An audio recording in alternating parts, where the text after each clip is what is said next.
መከበር ከፈለክ እግዚአብሔርን ፍራ። ለክብርህ ጠበቃ አታቁም፣ አትከላከል። ዝም ብለህ እግዚአብሔርን ፍራ። እግዚአብሔር ራሱ ያከብርሃል፣ ከፍ ያደርግሃል።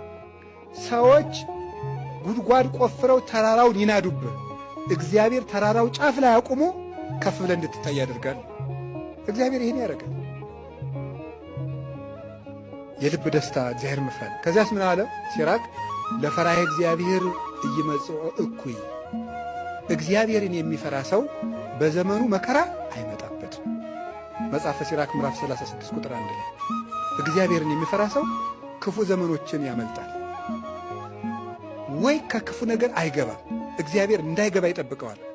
ካልሆነስ የመጣበት ክፉ ነገር እንዳይጎዳው ያደርጋል። የአክሊል መቀበያ እንዲወደለት ያደርጋል።